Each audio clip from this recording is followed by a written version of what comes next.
Well, nearly 20 years later, we could soon find out what happened to Natalee Holloway. The main suspect in her disappearance expected to tell her family what happened to her in a court tomorrow as part of a plea deal. And Shelby Rose is here now with an exclusive interview from EquiSearch founder Tim Miller, who's personally helped in the search for years. Shelby, good morning. Good morning. Well, the exact details of this plea bargain are not yet known. What sentence Joran van der Sloot will face in exchange for information on Natalee Holloway, but EquiSearch founder Tim Miller says he's hopeful they will make another trip to Aruba to find her.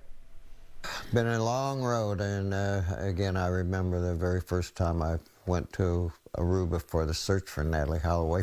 Texas EquiSearch founder Tim Miller knows the Natalee Holloway case all too well, personally traveling to Aruba 9 different times, sometimes spending months searching for her.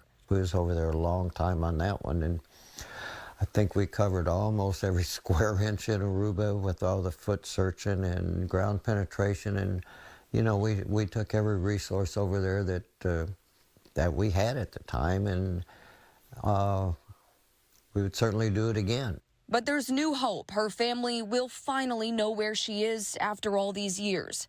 Holloway went missing back in 2005. This was a girl from right here in Alabama, an American girl that went over there to enjoy her high school graduation, and something went terribly wrong. She was last seen leaving a bar with Joran van der Sloot and 2 others. They were questioned at the time, but let go because of a lack of evidence.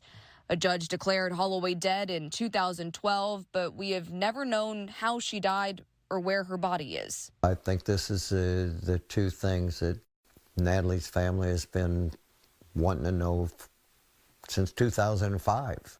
Van der Sloot was indicted back in 2010 after he allegedly attempted to sell information about the whereabouts of Holloway's remains in exchange for $250,000.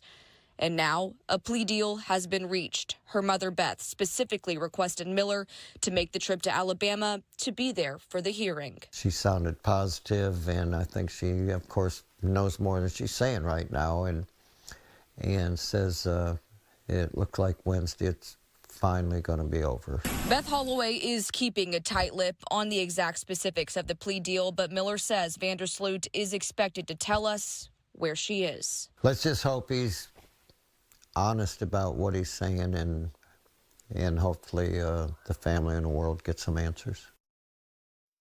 Now, van der Sloot is already behind bars, but not for Holloway. He was transferred in June to the United States from a prison in Peru, where he was serving a 28-year sentence for the 2012 murder of a woman in a Lima hotel room.